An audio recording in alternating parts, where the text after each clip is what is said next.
and all the other things. Woohoo! Loud, but we'll make it work.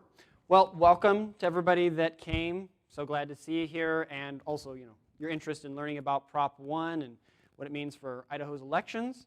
A few things. We were expecting a little bit more people, but still relevant. Your cell phones, obviously, I forget it all the time because I can be forgetful. If you want to mute those so they don't go off while we're listening and stuff, that would be awesome.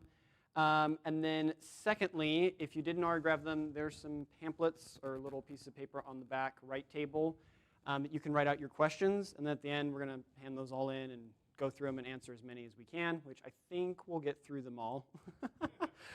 I don't think we're going to have a massive list. With that said, let's open with prayer. If Paul Luer would like to come up real quick and pray for us before we get into it here.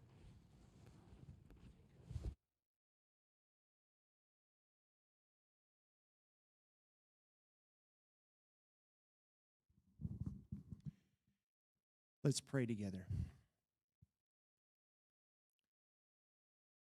Lord, we're here today because of you. You are the first and the last. You are the Alpha and the Omega. There is nothing that is apart from your design. Lord, we confess that we desire to see you, to honor you, to enjoy you. Lord, in Psalm 2, you teach us that blessed are all who take refuge in you. Lord, that is our heart's desire, that every man would bend his knee, that he would fear you, that he would serve you all the days of his life. And Lord, it is our desire here in the state of Idaho to have a state that reflects who you are, your holiness, your righteousness, your character. Lord, as we undertake considering this very important issue before us, Lord, we ask for your wisdom, for your wise counsel. Lord, that we might walk in your ways, that we would not follow cleverly devised plans, that we would not exalt ourselves above you, but that we would conform unto you. Lord, help us to have the right perspective and to keep this order straight. We ask all these things in your name for your glorious sake. Amen.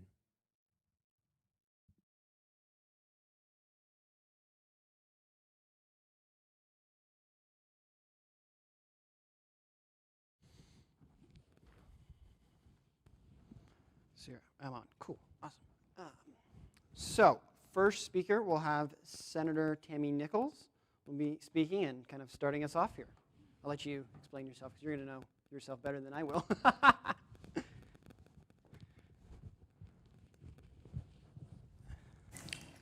Thank you. So I am Senator Tammy Nichols, and I am from District 10, which is over, I live in Middleton, but it takes in Middleton, Star, North Nampa, and some of the little outskirt areas.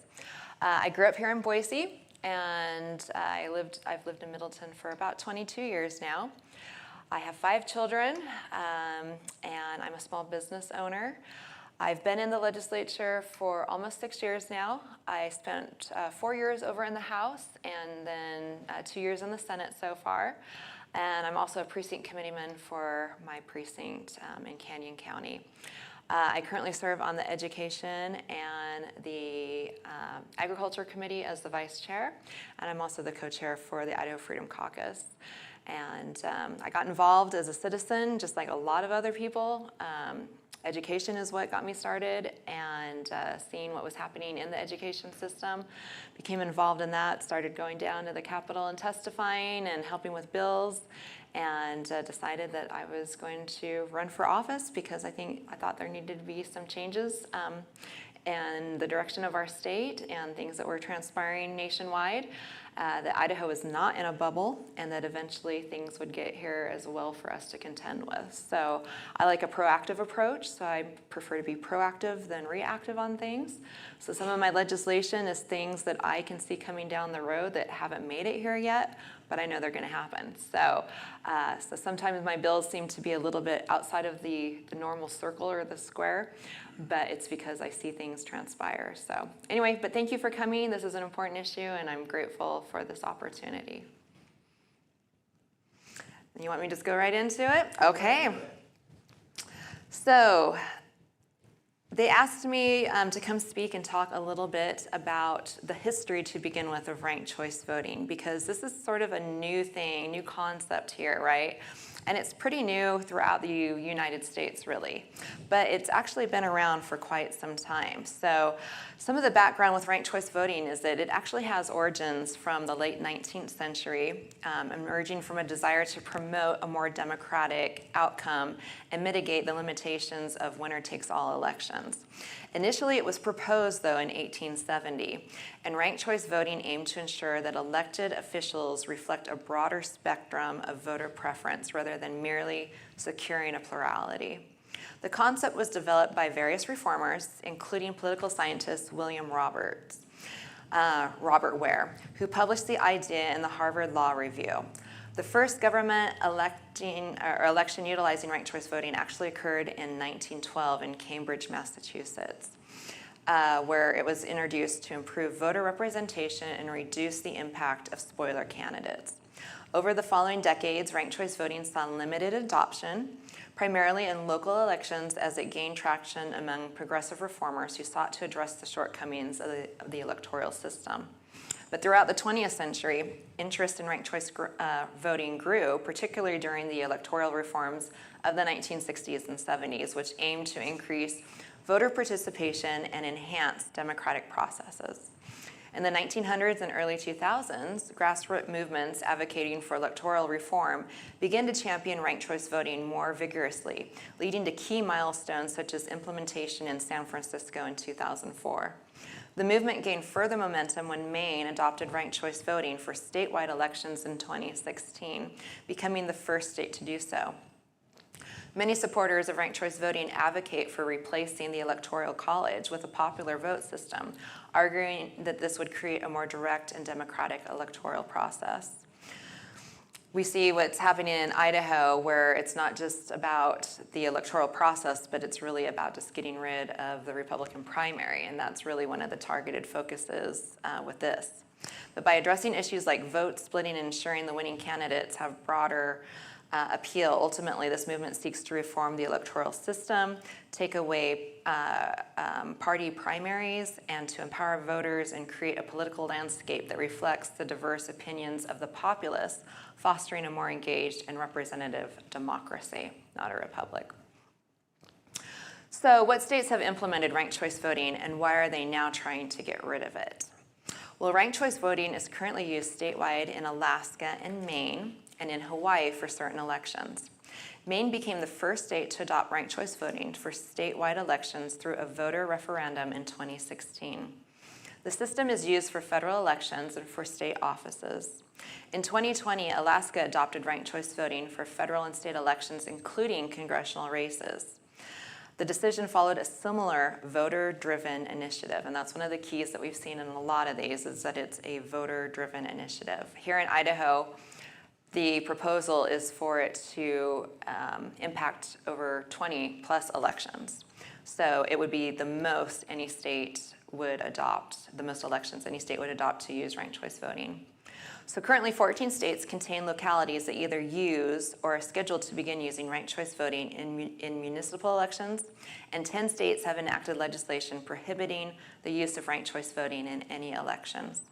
5 states, Alaska, Idaho, Missouri, Nevada, and Oregon, have certified ballot measures for this November 5th related to either adopting, repealing, or preempting ranked choice voting. This is the most ranked choice voting related statewide ballot measures being featured in any a year. There is one potential citizen initiative pending signature verification in Colorado that could bring the total number this year to 6. There are also 2 ballot initiatives, one in Arizona and one in Montana, that could lead to the adoption of ranked choice voting in these states, depending on how the legislature chooses to implement the proposals if approved. Efforts to repeal ranked choice voting in various jurisdictions stem from several concerns. First and foremost, many voters find ranked choice voting confusing, as the process of ranking candidates instead of selecting just one can lead to misunderstandings about how votes are counted. This complexity can result in unintentional ballot errors, disenfranchising voters. Additionally, some critics question the transparency of the ranked choice voting counting process. Instances where election results have been contested raise doubts about the accuracy and fairness of the system, which can undermine public trust. There are also concerns about ranked choice voting's impact on election outcomes.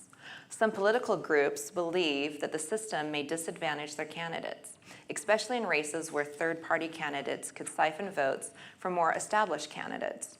Furthermore, implementing ranked choice voting often incurs significant cost, including the need for new voting machines, additional training for election workers, and extensive public education campaigns. These expenses can be burdensome, particularly for jurisdictions facing budget constraints. Finally, public reception of ranked choice voting has been mixed. If voters feel the system complicates the electoral process without delivering the promised benefits, they may advocate for its repeal, like in Alaska. Collectively, these factors contribute to ongoing debates about the effectiveness and practicality of ranked choice voting in different regions. So one of the interesting things when you see these sorts of things come into states is who's really behind it. And right now, this is being pushed as a grass-led movement, but that's not necessarily the case. The effort to implement ranked choice voting in Idaho has been significantly influenced by groups locally like Reclaim Idaho, who brought us the costly Medicaid expansion, and Idahoans for Open Primaries, who led the signature gathering for Prop 1. While their messaging when gathering signatures focused on the idea of open primaries, a closer examination reveals that the underlying push was for ranked choice voting. Many voters have reported that signature gatherers, some of whom were paid, emphasized the notion of voting for free and fair elections without ever mentioning ranked choice voting directly. There's also a list of 114 former prominent Republicans that came out in September of last year supporting open primaries. The Idaho Education Association, also known as the Teachers Union, also is supporting Prop 1. We have out-of-state players also that have been working on this on a national scale. So it's important to recognize that ranked choice voting is part of a broader national agenda supported by various organizations, including Open Primaries, which aims to enact open primaries across all 50 states.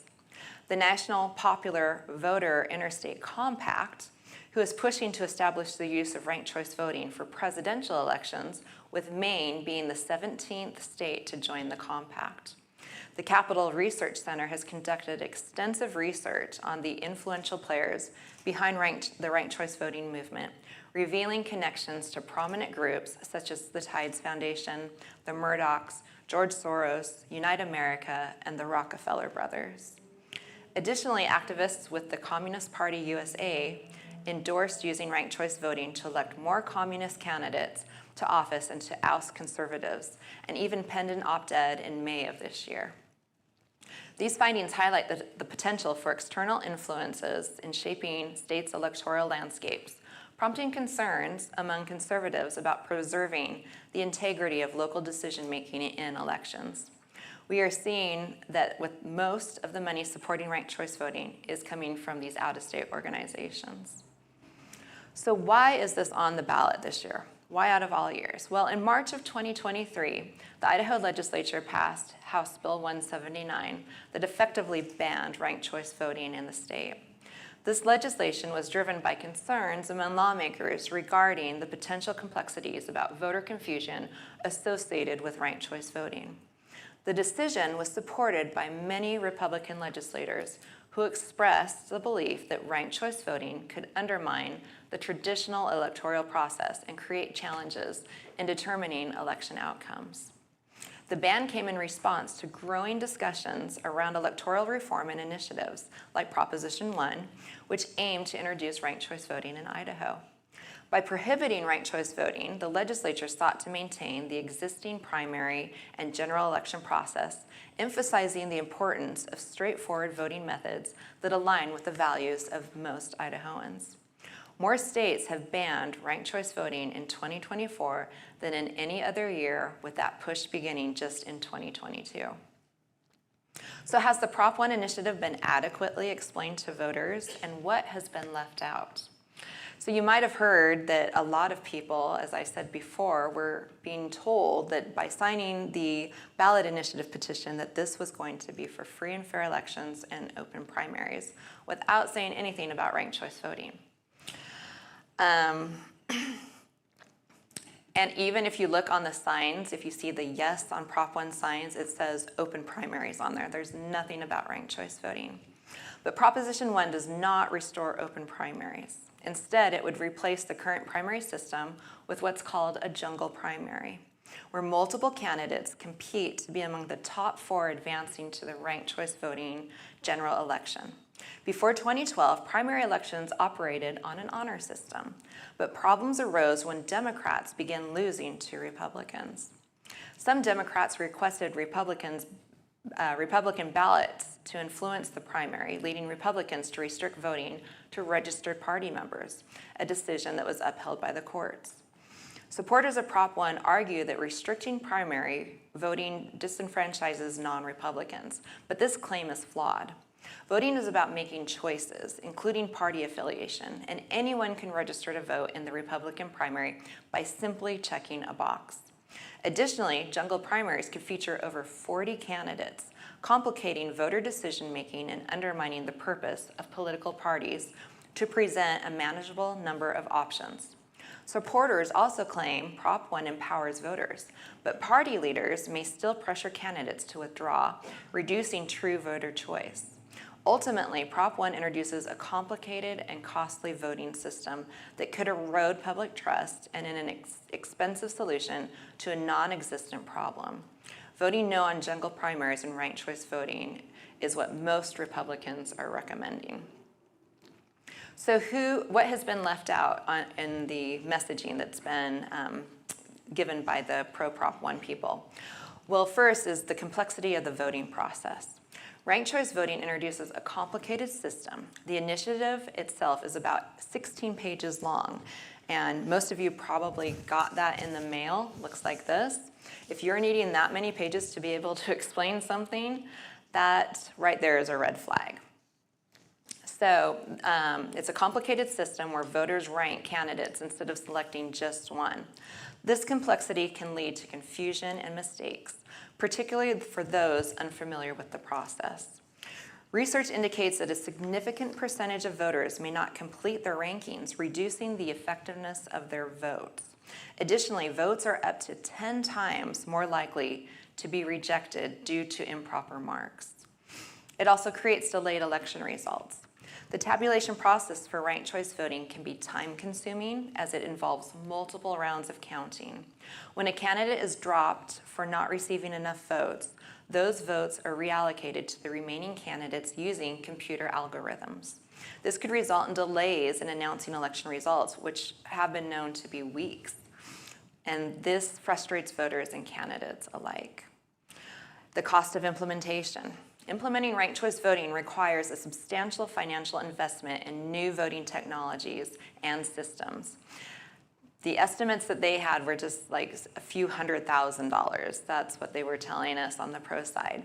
But the Secretary of State for Idaho came out with a letter that said that the estimated costs could exceed $25 million to $40 million to replace existing equipment and train election officials. There's a strong likelihood that this would involve the acquisition of machines and software from companies like Dominion Voting Systems or Election Systems and Software, also ESS, which are frequently mentioned in discussions about modernizing voting infrastructure and have been known to play roles in election fraud and election issues.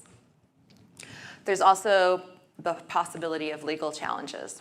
Ranked choice voting initiatives can invite legal disputes, particularly regarding how the new voting system interacts with existing laws. This could create uncertainty and instability in the electoral process as courts address these issues. There's potential for voter disenfranchisement. Ranked choice voting may disenfranchise certain groups of voters, particularly those who may struggle to understand the ranking process or whose votes may not count due to misrepresentation. Ballot exhaustion also comes into play. This occurs when a ballot is cast but doesn't count towards the end election result. This is caused when a voter undervotes, overvotes, or only ranks candidates that were already eliminated. There's impact on political parties. Ranked choice voting can significantly impact the dynamics within political parties, potentially diminishing their influence in the nomination process. Critics argue that this shift may result in candidates advancing to the general election who do not truly reflect the values of their respected parties. While proponents of ranked choice voting often assert that the system ensures elected officials have majority support from the electorate, evidence from election outcomes, like in Alaska and Maine, both of which have adopted ranked choice voting, suggests that this claim may not hold true. Instead, the results indicate that ranked choice voting can lead to outcomes that do not align with majority preferences. Legally, there was recently an article put out by Idaho attorney Art McAmmer recently analyzing what he found. And he said, basically in summary, that Proposition 1 had significant issues, including vagueness, complexity, and numerous typographical errors, raising concerns about its legality and potential for costly lawsuits. It seeks to repeal a 2023 law that prohibits ranked choice voting without clear public support, which makes the need for this initiative questionable. While marketed as an open primary initiative, it actually establishes two separate primaries and general elections, complicating the electoral process. This change could dilute the influence of political parties, as candidates from the top four primary would not be considered party nominees. Additionally, the definition of instant runoff voting raises concerns about vote reassignments to less favored candidates, further complicating the voting process. And remember, the Idaho Supreme Court has already ruled in the mid-2000s that primaries can be closed, and that was in Idaho Republican Party versus USERRA, because they are private clubs. Implementing ranked choice voting in Idaho, if Proposition 1 passes, would involve several logistical challenges. This includes voting equipment. Existing voting machines would need to be replaced to support ranked choice voting, and again, the cost is ranging from approximately $25 to $40 million. This change would require new procurement processes and training for election officials. So do taxpayers really want to have to pay for that? I don't think right now they do. 2, election procedures. Ranked choice voting would necessitate new vote tabulation procedures, including multiple rounds of counting, which could delay election results. Clear protocols would need to be established for managing candidate eliminations and reallocating votes using algorithms. 3, voter education. A significant effort would be needed to educate voters about how ranked choice voting works, including public outreach and informational materials to ensure understanding of the new voting process. 4 is legal considerations. There may be legal challenges related to the implementation of ranked choice voting, particularly concerning the combination of referenda and initiatives. Addressing these issues would require careful planning. Candidate campaigns. Candidates would need to adjust their campaign strategies to fit the new electoral system, particularly in a jungle primary format where multiple candidates compete without party affiliation. And 6, administrative training. Election officials and poll workers would require training of the new system and procedures to ensure compliance and effectiveness for voter assistance.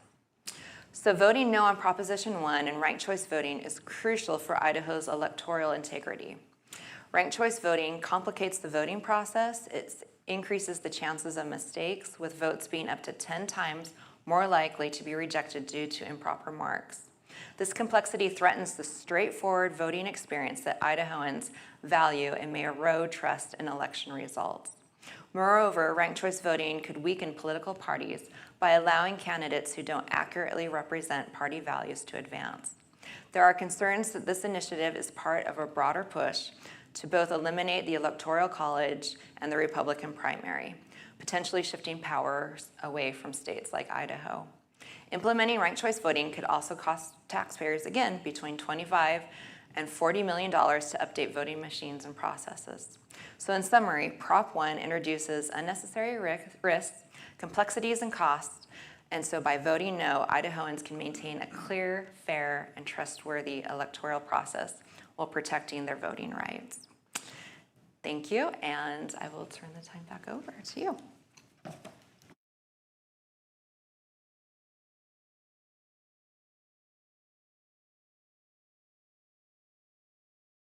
On.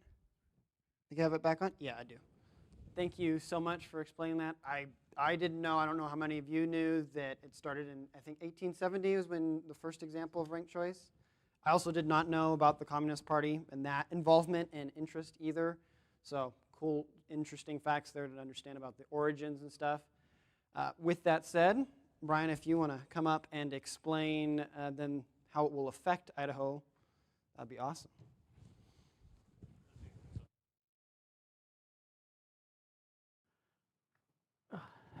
Auspicious start. Am I on yet? You can hear me? Okay, great, because it doesn't sound any different up here. My name's Brian Almon. I have my own platform. It's called the Gem State Chronicle. You can find my cards in the back, or if you're online watching, it's gemstatechronicle.com. I just do writing about politics and issues in Idaho mostly, because I think that's where we get the most bang for our buck. You turn on the news, it's all going to be Trump, Kamala, national stuff, and that is important to an extent, but we don't have the ability to influence it very much. You or me, we're not going to change the outcome of the presidential election, most likely. However, we can change the outcome of things here in Idaho, which is why I focus on our legislative races, county commissioner races, governor's races, and things like Proposition 1. A little bit about myself before I get into it.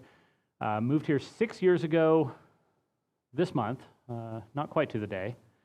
I'm a week off, but moved here from Washington, where I spent most of my life. I miss the rain and the mountains, but I don't miss the lockdowns and the taxes and the gun regulations. My wife and I live in Eagle. We have 5 children. The older 2 are in school. The younger one's doing homeschooling, kindergarten at home, and the younger 2 are just playing and getting into things and making messes. But we're happy to be here in Idaho. I wear many hats in addition to writing for the Gem State Chronicle. I am also the chairman of the District 14 Republican Party. That's Eagle and all of Gem County.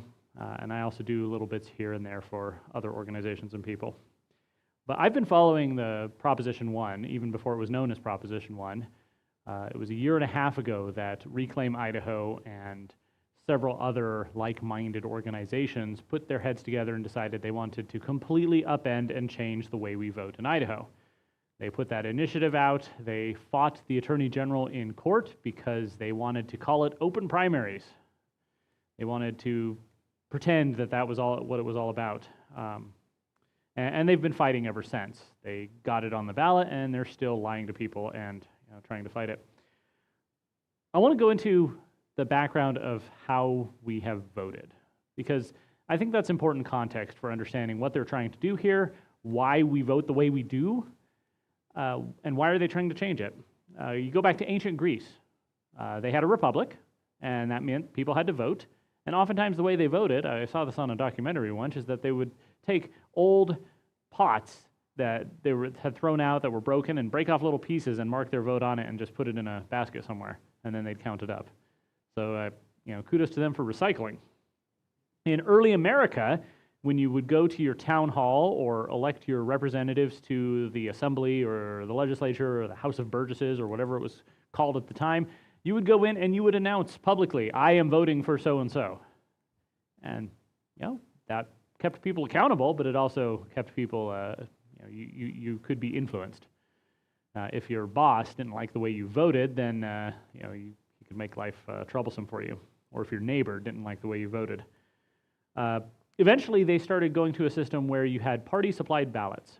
If you were a Republican voter in Indiana, you would go and they would be at the polling place and give you a ballot, that had all the Republican candidates, and then you would just literally take that ballot and put it in the box.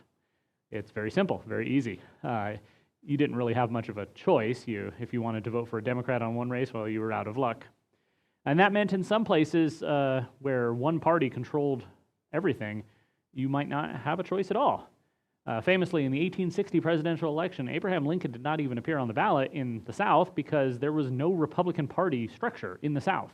And so there was nobody to hand you that ballot. So you could go there and you could choose between the 3 Democrat candidates because they had split the party that year. But if you wanted to vote for Lincoln, you were out of luck and you were probably about to be run out of town. Eventually, they switched to something called the Australian ballot because they tried it first in Australia. And that's what we have today, where you have a ballot and has all the candidates, and you get to choose which one you like. And that's, it's a pretty straightforward way of doing it. There are different methods. In many places, you vote on a paper ballot. You physically fill out a little square or circle, just like when you're taking standardized tests in school.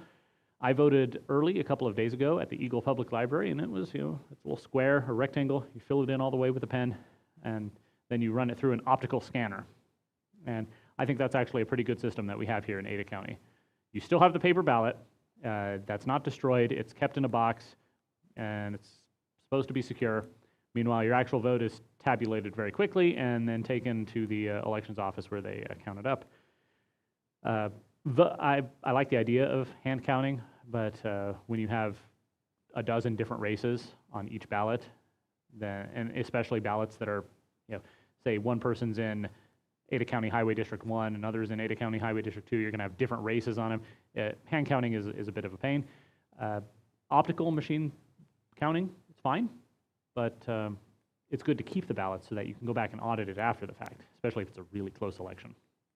There's also other systems where it's all on computer. I'm not as much a fan of that. I think Canyon County has one where you can do it on computer, but it then prints a ballot. That's another interesting way. So there's a lot of ways to vote, is what I'm trying to get to here. We've tried a lot of things in our history, and this is really what we've settled on. This first past the post voting system. We go and vote for one person in a race, and the person with the most votes wins.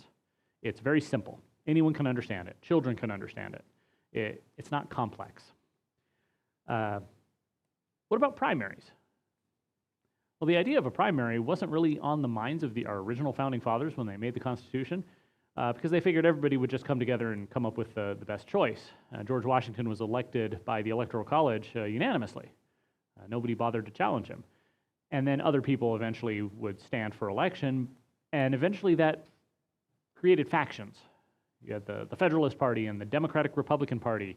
Then you had the Whig Party, and people naturally coalesce into factions. In a system like Great Britain, where you have a parliament and you need a coalition, a majority coalition, you'll have different parties, but they'll often work together.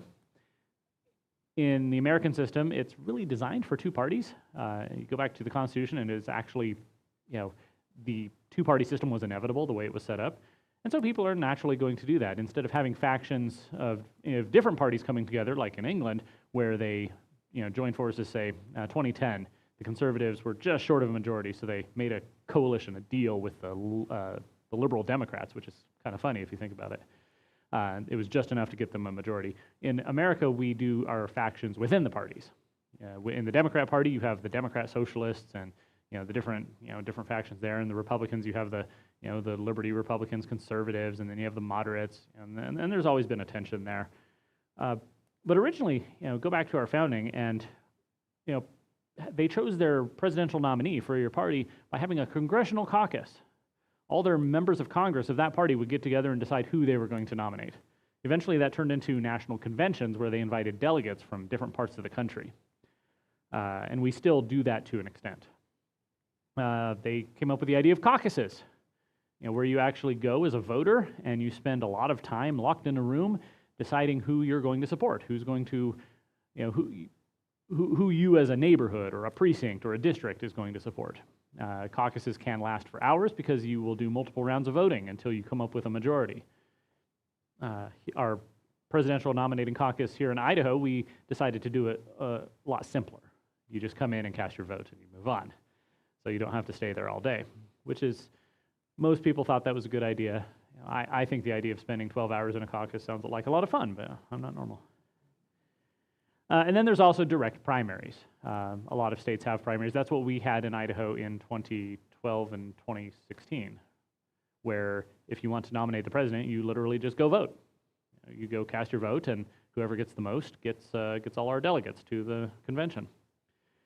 In Idaho, we have been debating this for a long time, and it's really fascinating. Dr. Matthew May, he's a doctoral graduate from Boise State. His mother, Mary, is on our city council in Eagle. He wrote a really interesting dissertation on the history of elections in Idaho. And he was actually looking at the effects of the closed primary, which came after 2012. But to set the groundwork, he goes through the entire history. And I've referred back to it many times when I'm writing and talking to people. We got statehood in 1890. And for the first few years, we just had conventions. The Republican Party would have a convention, the Democrat Party would have a convention. They'd come up with their nominees for governor, for legislature, through the convention process.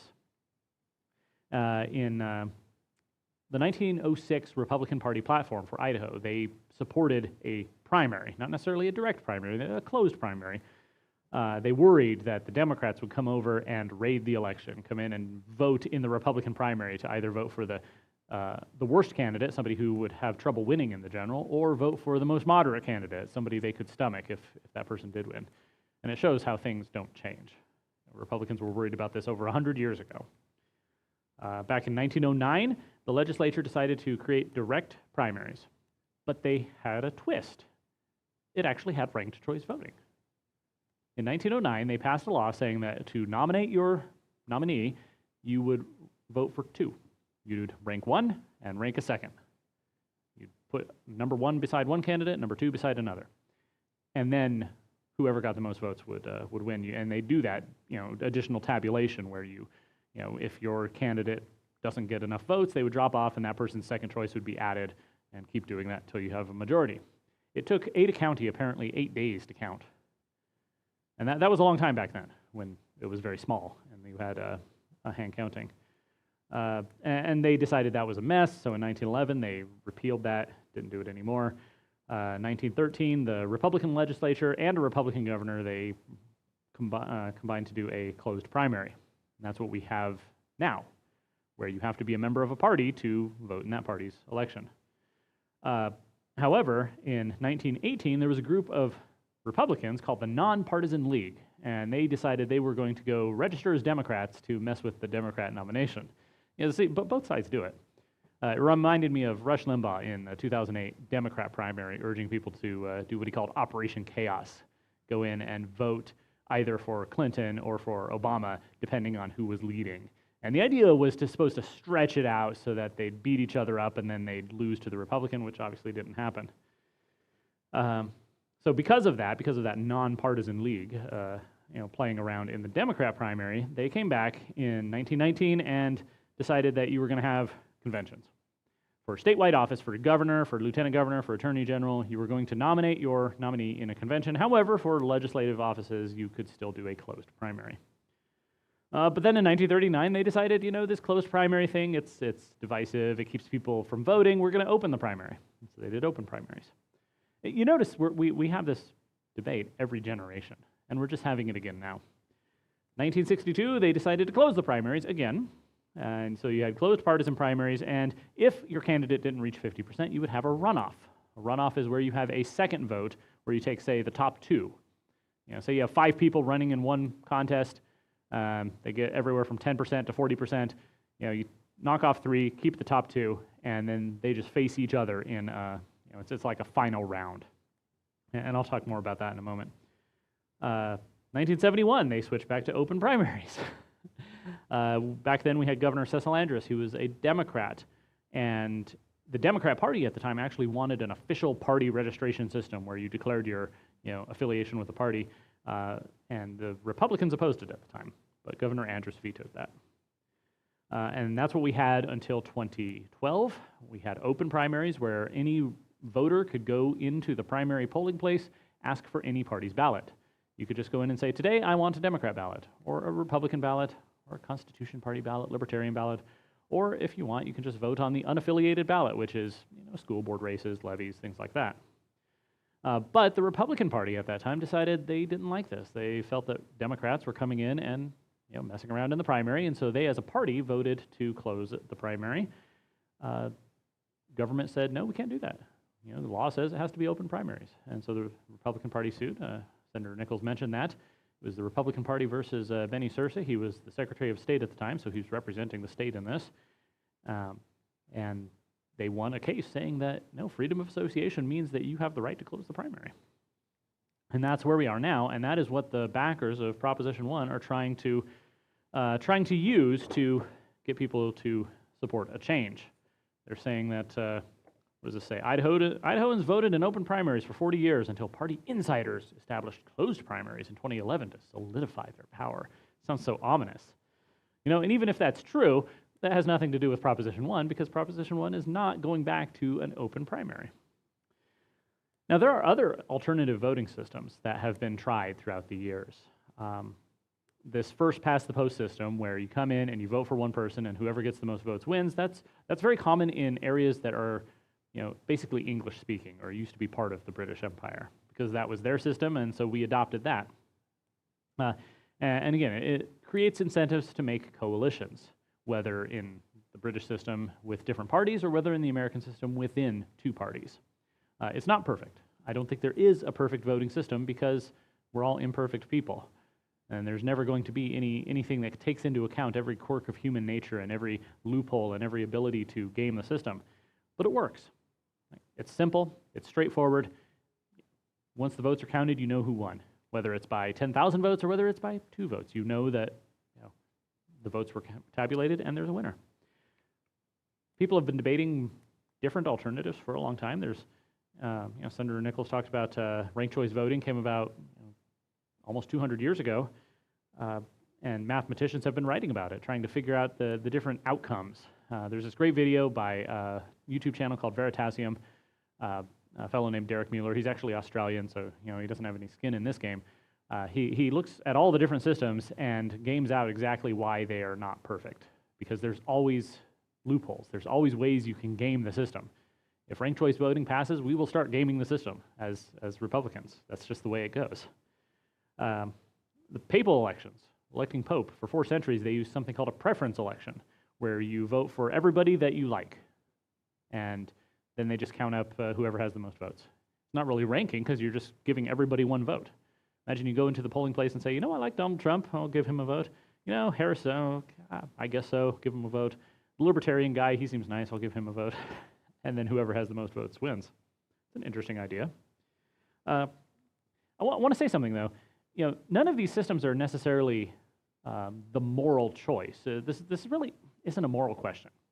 How you vote is not, it wasn't handed down by God from Mount Sinai on tablets saying, thou shalt vote with a first-past-the-post system.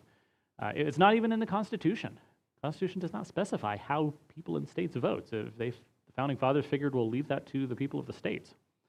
Remember that our senators used to be appointed by state legislatures until the 17th Amendment changed that.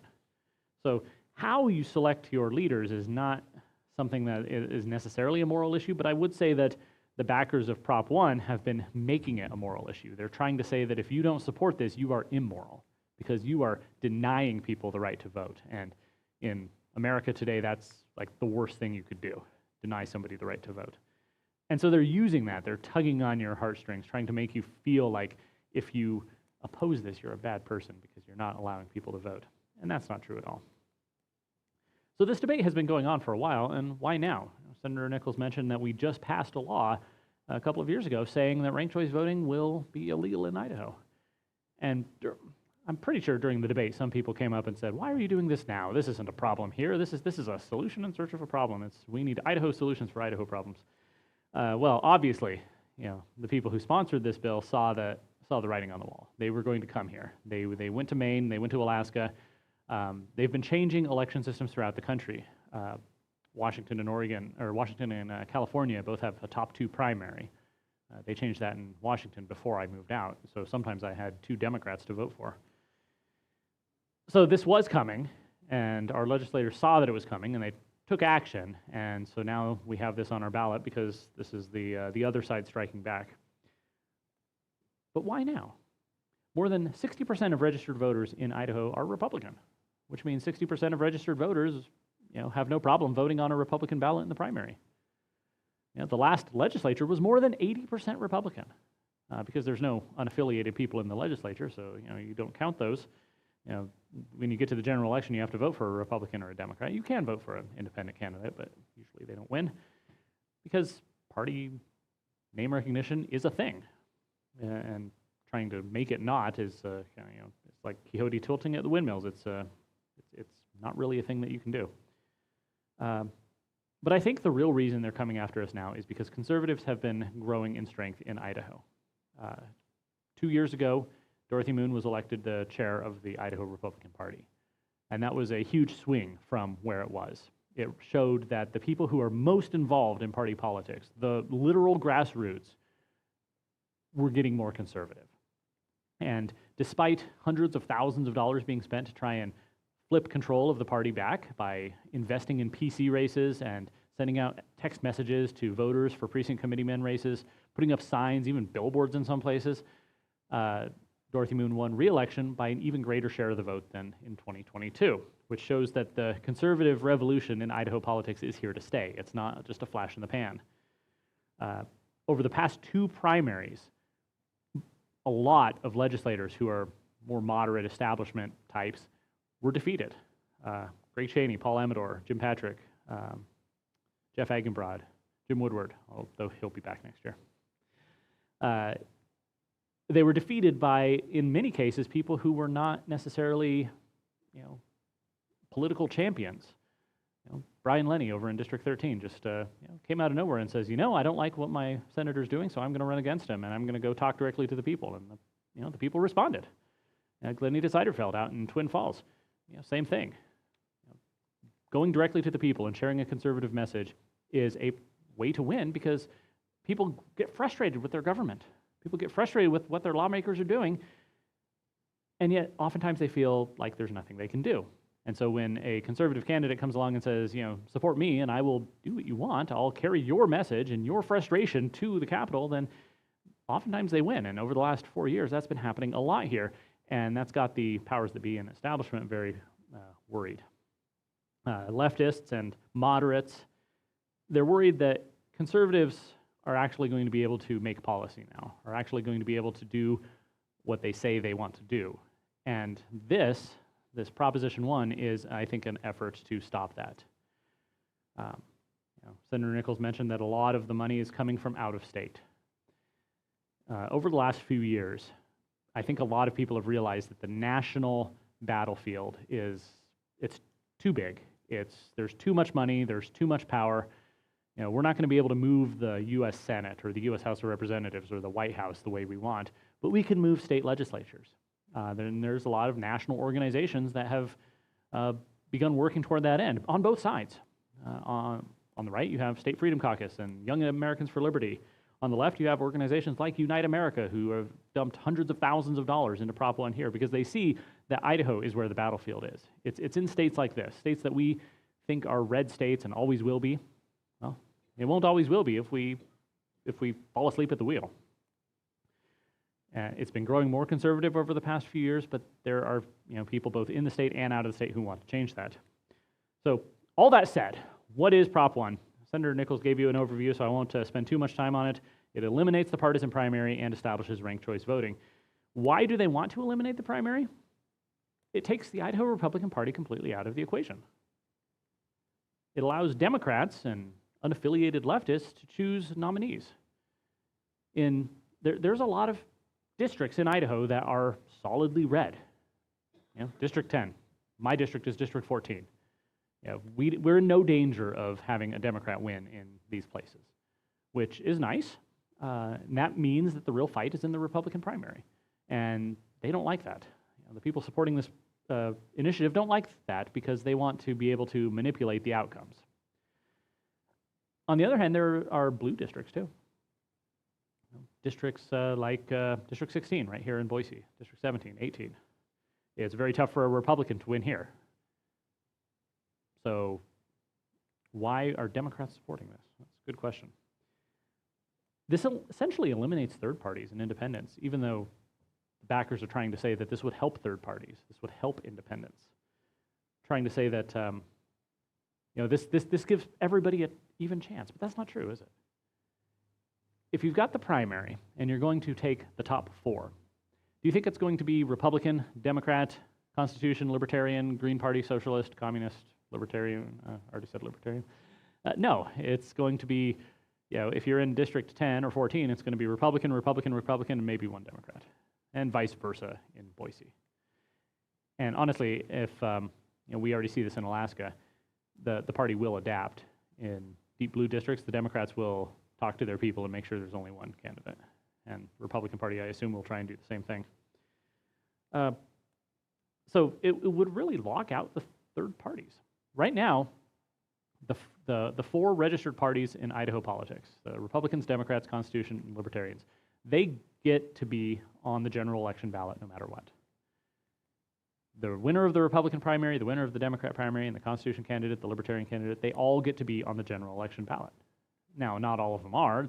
Some places they don't file for that, but they have the right to be. That's according to our law.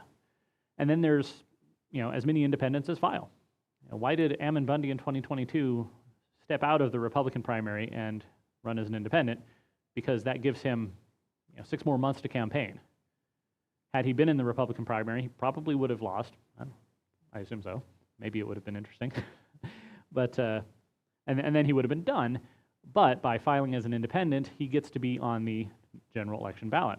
And one of the things that the backers of Prop 1 are saying is that independents are locked out of the primary. But that's not even the case, because independents get a free pass to the general election. Of course, once you get there, party name recognition being what it is, it's very hard for an independent candidate to win, but this is not going to solve that. Instead of having, like I said, Republican, Democrat, Independent, and Libertarian, you're going to have 3 Republicans and a Democrat, or maybe even 4 Republicans. In Washington, like I said, where they switched over to a top 2 primary, oftentimes, living in a blue district, I had a choice between Democrat A and Democrat B. So that's not really a great choice in the end. This would be a top 4 primary, so it's a little bit different, but I think the effect would be the same. So that's primaries. That's what they want to change about the primary. And that's why I think there are unintended consequences that they're not telling their voters. Why change the general election? Well, their argument is that the winner sometimes doesn't get a majority. Ranked choice voting will help eliminate the spoiler effect, that where if you vote for a third-party candidate, it hurts the candidate you're closest to. And it'll make it so that you're sure that whoever wins has a majority support of all the voters in this district. Now, in certain races, we already have runoffs. In mayoral races, oftentimes there are runoffs. For example, in my hometown of Eagle last year, there were 4 candidates on the ballot. None of the candidates got a majority, and so they had a runoff. You had 1 more month to go out there, with the top 2 candidates got 1 more month to go out there and convince voters to support me and not the opponent. And runoffs are, I don't think that they're a bad idea.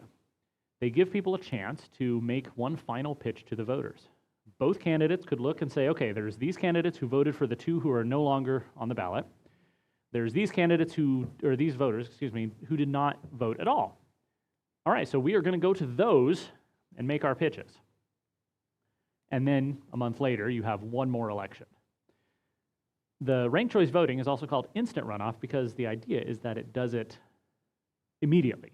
By ranking the candidates, it's just doing the whole runoff thing.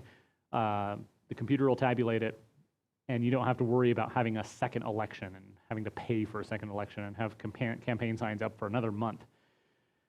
And that might sound nice, but it eliminates that opportunity for candidates to focus, to reach out to voters who may not have participated or who may have voted for someone else.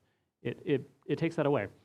In political conventions, the Republican National Convention, Democrat National Convention, where they choose their presidential candidate, they use a runoff system. Nowadays, usually it's decided by the time they get to the convention, so all the candidates, all the delegates voted for Trump, and he's the nominee. Back in the old days, it wasn't always the case. I've been reading about the 1948 election over the last few days. It's really interesting.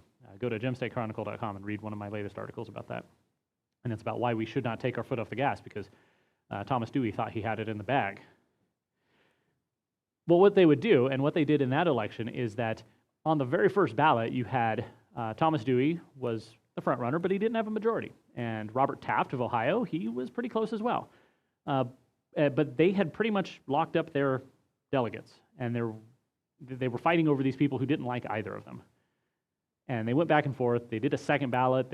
Still nobody has a majority. And eventually, Taft and the guy who was coming up in third place, they decided, okay, we don't like each other, but neither of us have the ability to win, so they dropped out, and Dewey ends up winning on the third ballot. But again, if you were in the room during these deliberations and debates as delegates are doing horse trading, trying to figure out how to get support, it happened in the 1976 Republican convention as well. The incumbent was Gerald Ford, but he hadn't ever won an election, so he didn't have a smooth sailing, and Ronald Reagan actually challenged him. And they went to the convention, and they weren't sure who would have the most delegates. In the end, Ford won, but again, there was a lot of horse trading in between. This instant runoff just eliminates the horse trading. It eliminates the chance for candidates to make their final pitch to voters. In fact, it incentivizes milquetoast candidates. Art McIntyre wrote an interesting article. I republished it on the Gem State Chronicle, where he explained how this works, because you don't want to take a tough stand on anything. You want to be everyone's second choice. You want to go and tell people that, I know you really like candidate A over here, but I know you hate this one over there. Why don't you consider me as your second choice? Vote for this candidate first, and then put me as second. And you do that to enough people, and then you go over here to the same people that the first voters hate, say, I know you don't really like that candidate over there. Vote for your candidate as your first choice, and then vote for me as your second choice. And then they are set up to be the winner. So it incentivizes people who are milquetoast and inoffensive and avoiding taking hard stands on anything. And then once they get in office, you don't know how they're going to vote because they haven't said so. They haven't taken a hard stand. I have a short video I want to share just because it's got some images on it. I put this together a year and a half ago during the initial debate over the initiative.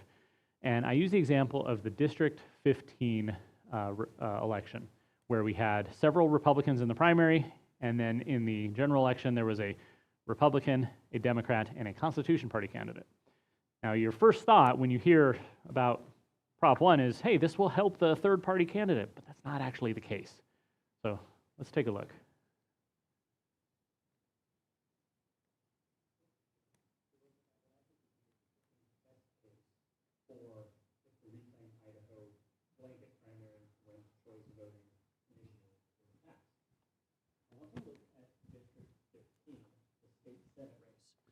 Of course, that was where Senator Fred Martin, the chairman of the Health and Welfare Committee, was challenged by Representative Cody Galloway in the Republican primary. This image is from Ballotpedia, which you should always check out. It's a great resource for election information. Anyway, in the primary, Cody Galloway defeated Fred Martin 53% to 41.2%. And that was great. Dorothy Greenzang, a Republican activist, got 5.8%. In the general election, Galloway went on to face Rick Just from the Democrats, and she fell just short. Sarah Clendenon of the Constitution Party got more than 400 votes, which was more than the margin between Just and Galloway. So you might think, well, perhaps ranked choice voting could have helped, because surely the second choice of Constitution Party voters would be the Republican, not the Democrat. However, remember, this isn't just ranked choice voting. This is a top 4 primary and then ranked choice voting in the general. So I did a little math and I made some assumptions just for the sake of argument. In the May 2022 primary, Cody Galloway got 3,668 votes. And so she was the top vote getter, though she did not get an outright majority. I'm putting the top 4 candidates from the entire primary together here, because that's what it would have been like if we had the top 4 primary. Of course, had that been the rules, it would have changed behavior. So again, we have to assume some things just to make this thought experiment work. So these are your top 4. Notice that Sarah Clendenon is not even in the mix. She got 10 votes in the Constitution Party primary. So these are the 4 that would advance to the general election in November. Now what I did is I extrapolated using their percentages how much of the general election electorate would have voted for each candidate. Again, I completely understand that is an assumption. However, we have to work with what we have. in which case the percentages obviously work out the same. So under the ranked choice system, after the first round is tabulated, the lowest vote getter of the 4, if nobody gets an outright majority, is eliminated. So Greenzang would be eliminated and her votes would be allocated to other candidates, assuming that her voters marked a second choice on their ballots. I don't know Dorothy Greenzang personally, but I've heard she's fairly conservative, so for the sake of argument, I assumed that for every 3 of her voters that went with Cody Galloway, 1 would go to Fred Martin. And that gives us these numbers. Galloway is still leading with 47%. She's very close to an outright majority, winning this race. Martin is in second, and Rick Just, I assume he doesn't get any of Dorothy Greenzang's votes. Again, elections are unpredictable. You never know what would actually happen, but this is just a thought experiment. However, here's the rub. What happens now that Rick Just is the third one left, and he is eliminated for round 3? Where do you think the Democrats' votes go? To Cody Galloway or to Fred Martin? I think it's a good assumption that a vast majority of those votes will go to Martin, the moderate, the one who thought vaccine mandates were a good idea. In the Alaska Senate race, when the Democrat was eliminated for their third round of ranked choice voting, 90% of those votes went to Lisa Murkowski, the moderate establishment Republican senator. So I assume the same thing happens here. I assumed that 90% of Rick Just's votes go then to Fred Martin, and 10% go to Cody Galloway. And that leaves us with Fred Martin winning the ranked choice voting election with 51.1%. Now, the folks behind Reclaim Idaho and the whole Idahoans for Open Primaries coalition and the leftist Republicans and Democrats who are supporting this, they can do math as easily as I can. So I think this is probably a good estimation of what they're intending to do with this scheme. It is a moderate establishment protection scheme.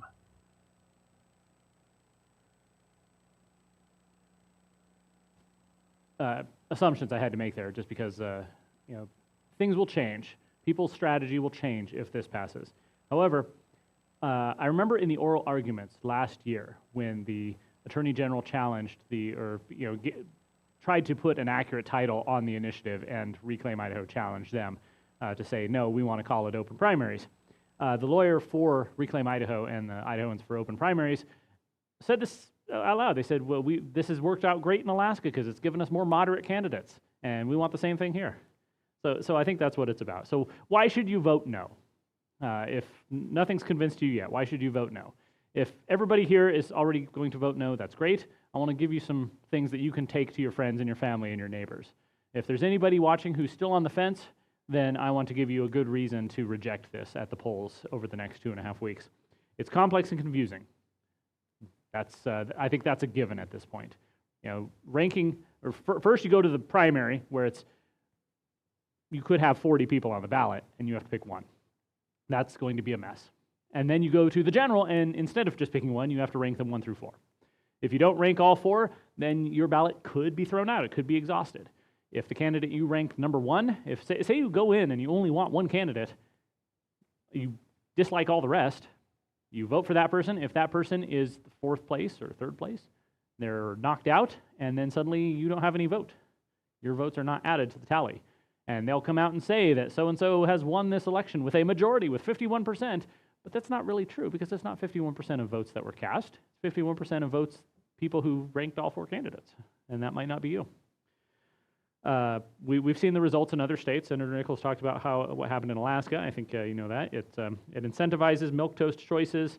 It moves Idaho leftward. It makes it strikes back at the conservative revolution we've seen over the past couple of years and is going to move us toward a more moderate place. It's expensive. Could cost up to $40 million, said the Secretary of State. Problem is, and this is what Reclaim Idaho didn't account for, they looked at the way Alaska did it and said, well, it's only going to cost us about the same. Problem is, Alaska runs their elections from one place. Idaho has 44 counties, and each one runs their own elections in a different way.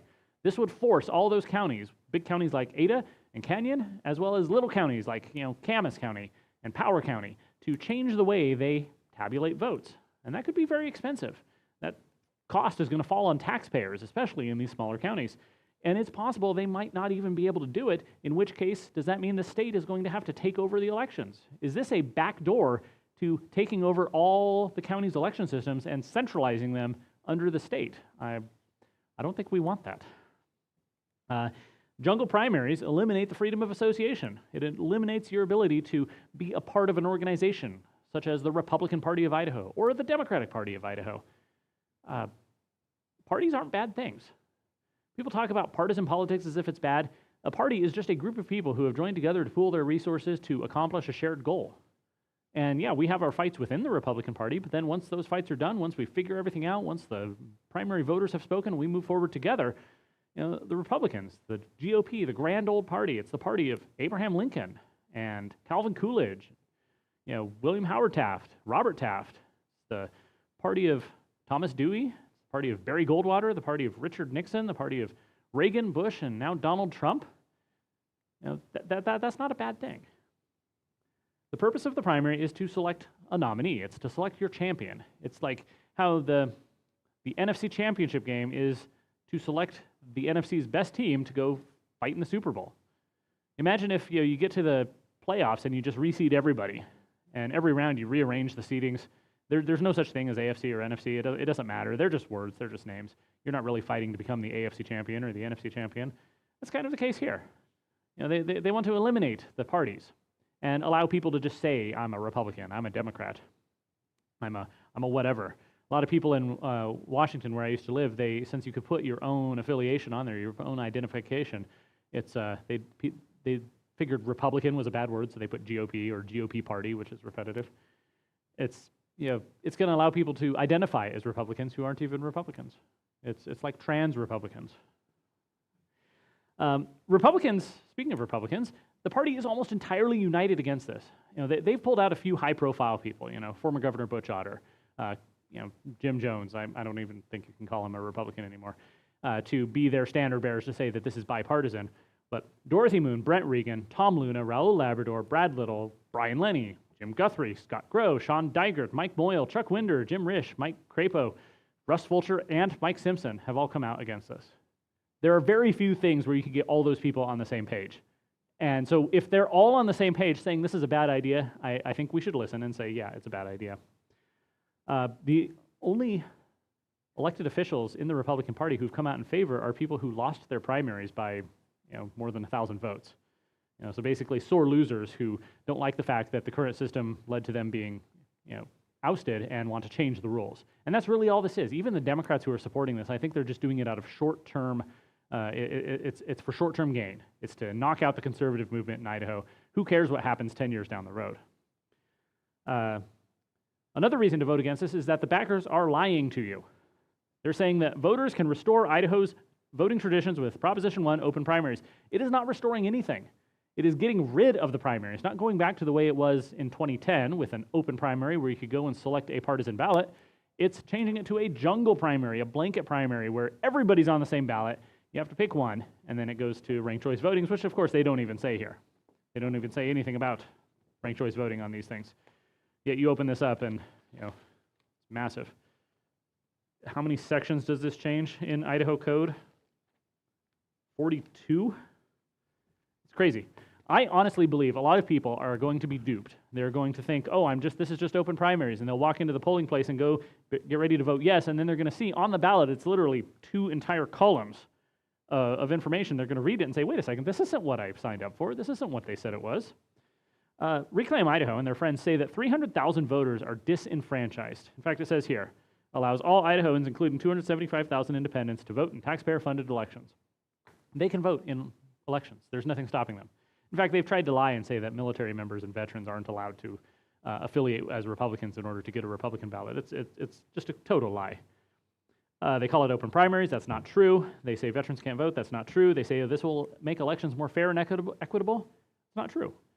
And most supporters don't even know what it does. You talk to people who are, they're wearing the Yes on Prop 1 shirt and wearing the hat, and they're out there putting out signs, and you ask them, what do you think about ranked choice voting? What?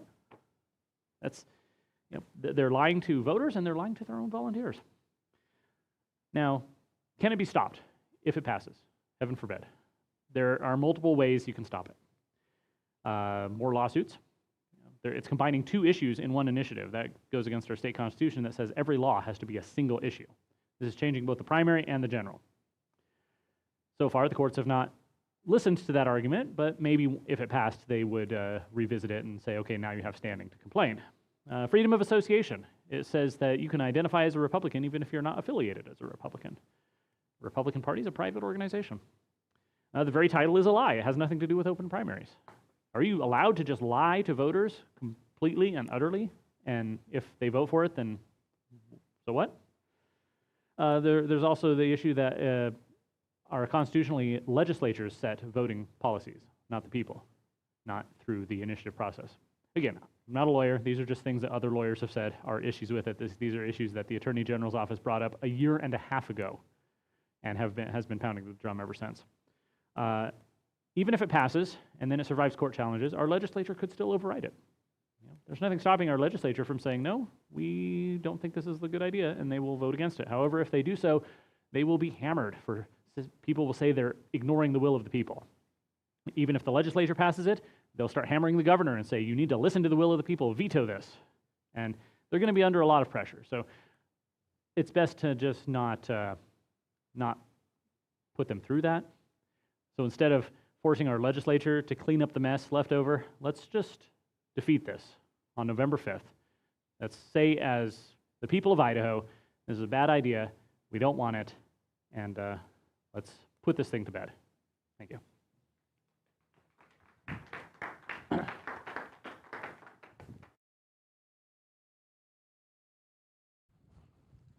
Thank you, Brian, for explaining and obviously adding more history to it and explaining it also. I mean, for me, my political awakening with stuff with politics and going on, and just let alone my age, you can probably tell I'm a bit young.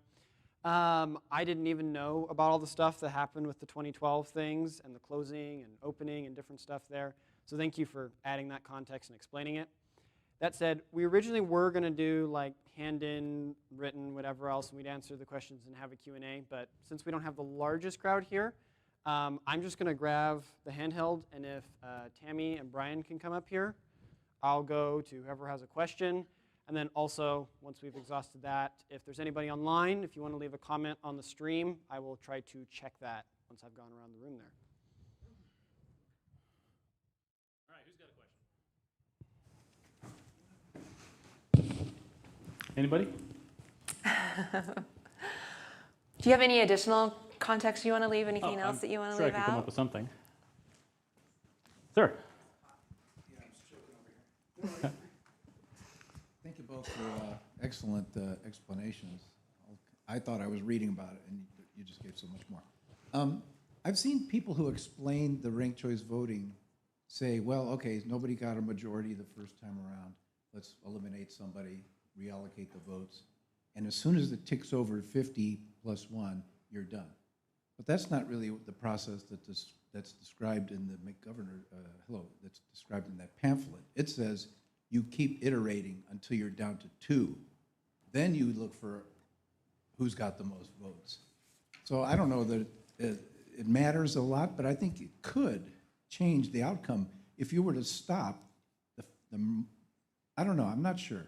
But because, yeah, if you go over 50, there's not going to be another way for something. But I guess it just struck me as odd that the explanation that I was hearing about this 50% business was not really the way it was worded in the actual text of the voter guide. Well, and he's looking for that information, and I can tell you that I think that's one of the concerns with a lot of this. Like I said, it's 16 pages, and when you have 16 pages trying to explain something as simple as voting, that's a problem to begin with. And there seems to be some issues within the measurements here on where they don't agree with each other. And so in regards to what Brian was talking about even party affiliation, where there's one section that says you have to affiliate, but there's another section that says that you might technically not have, or you can affiliate it whatever you want. So, so there seems to be some contradiction in regards to that. But as far as the voting segment of it with getting to that 50 plus 1 section, I'm not quite sure. I've heard it explained that once you hit 50% or 50 plus 1, then it's done. But yeah, the excerpt you showed me there, maybe it's missing some context. I don't know. There's a lot of code here that it changes. He'll keep looking for it. So maybe while he's looking for that, is there another question and we can come back to it? Oh, right up here. Right here. Up front. Thank you. Okay, so you mentioned, both of you mentioned that it's going to cost, it could cost as much as $40 million to convert to this ranked choice voting. That's on every election, or is that just the first go? Is that just trying it the first time? That's just the initial cost analysis that they can see, because you're having to bring in new voting machines, software, you have to train people, you have to get information out to voters on how things will be changing. It would also have to be out to candidates to let them know what the changes are. So that's just in the initial cost analysis that I have seen, that's how it's reported. We don't really know what the rest of the cost will be. And we don't really know entirely what it will be to just begin the process. But we know for sure that the costs that the proponents of it and the costs that the Secretary of State have come out with are two entirely different amounts. And we know it's going to be expensive, and it will fall onto the taxpayers to try to take care of that. And like Brian was saying, there's some counties that are really tiny counties. How are they going to afford something like that? There's still counties that we have that they just do hand counting. They don't necessarily have machines to be able to tabulate or to scan anything. So some of these little tiny areas, which Idaho has a lot of little tiny counties in it. We're a big state, but we have a lot of little tiny counties. How are they going to be able to afford some of that? It's going to be very, very hard for them to be able to come up with that. So yeah, it's concerning. I found the language here that you're referring to, and I'm not quite sure what it means. I'm not clear on whether you have to get down to 2 if there's, say you start with 4, you eliminate 1, and now 1 has a majority, and you have 3. I'm not sure if you'd have to do it again. It's one of those things where I'm not sure they were super clear on it, and it would be up to the courts to figure out, which is never a good thing when you're writing laws. Yeah. Speaking of the counties, what are the county clerks across Idaho? Are they wading into this much? Are they kind of keeping out of it and staying low? Do you guys know? Yeah. Go ahead. Oh, I don't believe our county clerk here in Ada County, Trent Cherble, has come out one way or the other. I do know Canyon County's clerk, Rick Hogelbaum, has been speaking out extensively against it. I republished some of his musings that he posted on his Facebook page, just about looking into all the unintended consequences, because he's a bit of a data nerd, and so he's really dug into the math of this, and there's a lot of potential unintended consequences that the backers of this proposition are not doing. Yeah, and I'm sure there's others. Those are kind of, because we're local here, those are kind of the ones that we've been talking with. But I'm sure that there are others, other county clerks that are just like, oh, this is going to be bad. So I have a question. Yeah. What's your sense with your fellow legislators in the Senate and on the House side as to, would they have the courage to repeal this should it pass? Yeah, there's been some interesting discussion in regards to that, because I've heard some stories from legislators that their idea is that it would depend on what kind of percentage it would pass with. So if it was a small percentage that it passes with, then the likelihood of the legislature trying to stop that would be less, because again, like you were saying, that down the road they might be put in a position where if they voted against something like this, that you're not doing the will of the people, or the people have spoken. So, you're a horrible legislator because you went against the people.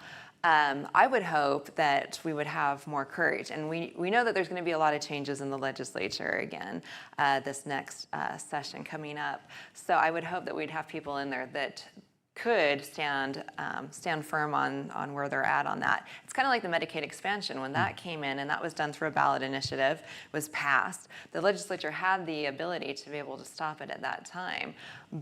And some did stand for it, but ultimately it did go into effect.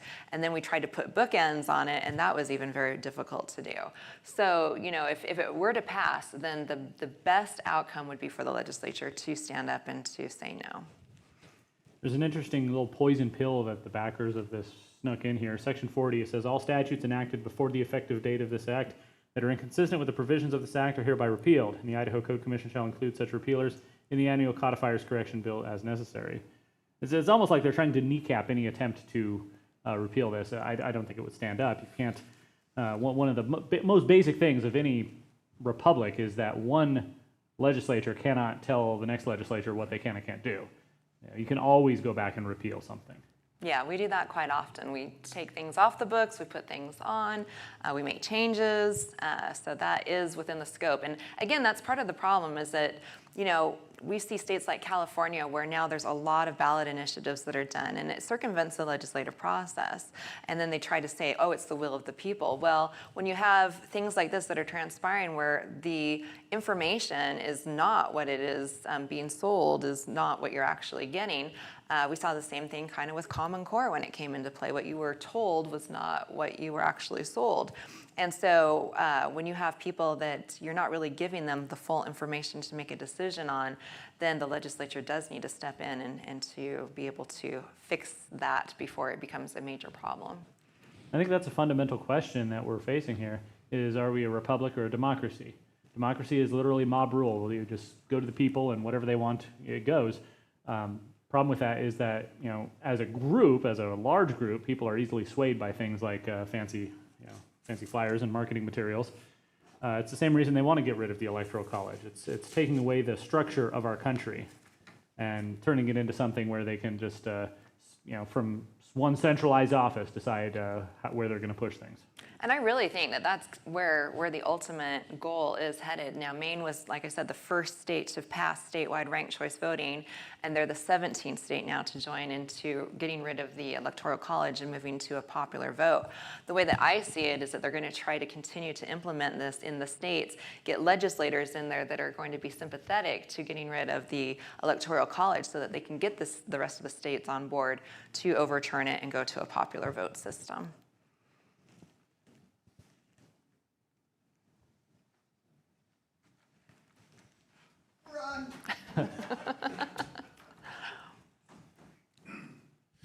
So you kind of preempted my question, because the question that I've had looking at this legislation is what we've been told is not what we're getting, and y'all both talked about that, and you talked about it again just now. And so the question is kind of, all right, what are the people who are pushing this change, what are they actually after? Because what they're saying is this is for making sure everyone can vote, when clearly that's not what this is. There's been a lot of talk of ranked choice voting in independent and libertarian circles, and to some extent or another, it makes sense to me, but that's not what this bill is. This bill is encompassing all kinds of different stuff, none of which is really part of what's being said. So you just kind of talked about the Electoral College as being the grand idea, but what do you think is behind this this proposal and this change as the, I guess, ultimate goal of it? Go ahead. Well, ranked choice voting itself is not, like I said, it's not necessarily an immoral thing. It's an interesting idea that people have come up with to solve a potential problem. You look back at the 2018 gubernatorial primary in the Republican Party. Brad Little, Raul Labrador, and Tommy Alquist. If we had ranked choice voting there, would it have changed the outcome? I don't know. Maybe. But that's not what they're doing. They're doing a combination of multiple things. They're changing the primary to a top 4 jungle primary, changing the general to ranked choice voting, and then selling it as open primaries, which is clearly not. Had they ran an initiative to open the primaries, force the Republicans to allow non-Republicans to vote in the primary, I'll bet it would have passed. Had they run an initiative to just do ranked choice voting in the primary, I don't know, maybe it would have. But they're trying to do a lot all at once. I don't know, maybe some of them think that they're really going to make things better. This is going to make things more equitable. But I think really it's about getting conservatives out. It's shutting conservatives out to try and move our state more to the left, more to, say, where it was 4 years ago when everybody was being locked down. If you're a Democrat or a socialist or a communist or whatever, and you're on the far left, and you see Idaho's a red state, 80% Republican in the legislature, you want it to just move the needle. You know you're not going to turn it blue overnight, but maybe you can move it back to where, conservatives like Senator Nichols are just out of the question. Too far right, you're not going to ever get elected again. And we'll move the Overton window, the acceptable discourse, just further to the left. And I think that's what they're going for here. Yeah, and that's evident. I mean, if you look at the op-ed that was penned by the two communists from the Communist USA Party, they clearly come out and say that the reason that they like it is to get conservatives out and to get more democratic or more moderate people into the party. It's an easy way to be able to do that. So that's why they're very supportive of that. They're not necessarily saying we want to get communists in there, but to keep conservatives out and to get more moderates or Democrats in there to start with. I think for leftists and moderates, I think they overestimate how, their influence in Idaho. You read the news or watch the news, Channel 7, The Statesman. If that's all you read, then you'd think Idaho was a moderate to leftist state that just happens to have a few loud conservatives who are always making trouble. When really, I think it's a fairly conservative state, but they want to use that to try and move things to where they think is the center. Yeah, and incrementalism always works for the others. They look at the long game plan, but they know they have to take it in segments, that they're not going to be able to just swoop in and take everything, move everything over the way that they want to. They do it in increments. And so it's a long game plan, and they do it in small amounts. So just keep moving it that direction, and they'll eventually get to where they want to be. I'm just going to use this, John. Okay, cool. I think for the room, and I didn't see anything on the live stream, any questions or whatever else, we'll break. If you want to talk to them directly and hang out, more than welcome. I'll check the stream off and on as well to see if anything comes up. But thank you all for coming, and also thank you for everyone that watched online. Thank you.